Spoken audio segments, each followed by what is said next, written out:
you join the military and you're going to be fine.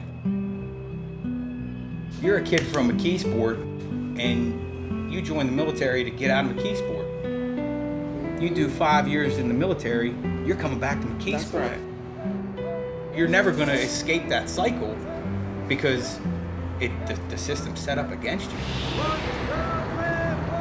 Yes, I have an education. Yes, I'm a veteran. Looks on the outside could be very deceiving.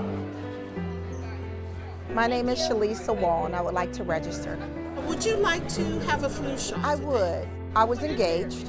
He suddenly passed away February 10th of last year. It was so sudden. It just came crashing down.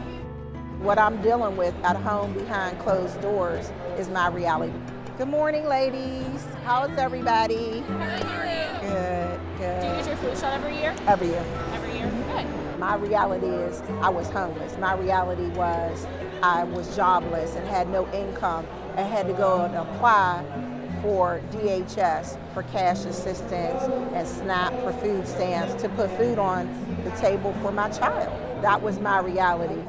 What we find, people that are struggling with poverty certainly have difficulty getting access to health care, and something as simple as a flu shot may be too difficult for them to do. So this service is incredibly important because it can help protect them, their families, and the community. Thank you, ladies. I appreciate you.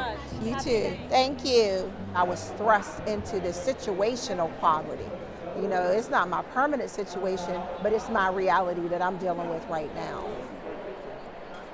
The systemic issues are numerous, right? There's systems of poverty that begin with education, low wages, incarceration, destructured families. All of these issues are systemic, and addressing them is going to require us to get really honest about systems and policies that continue. I walk in here and I remember being these kids running around. Well, my mom's got a bag full of food, and it's one of those things where you feel really grateful. When we start looking at what systematically creates poverty, things like prison.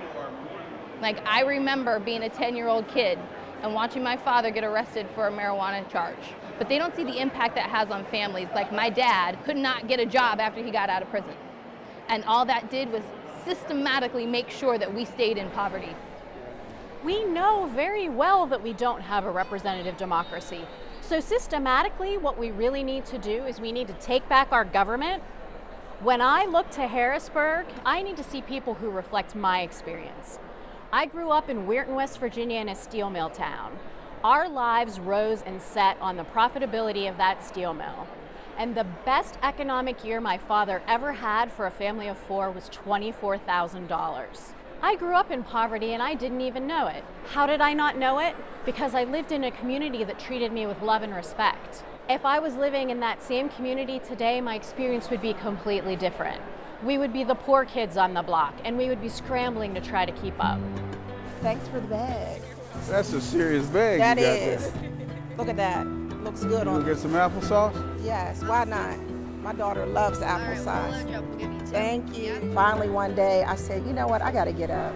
This is not my life. I have more to do in this life.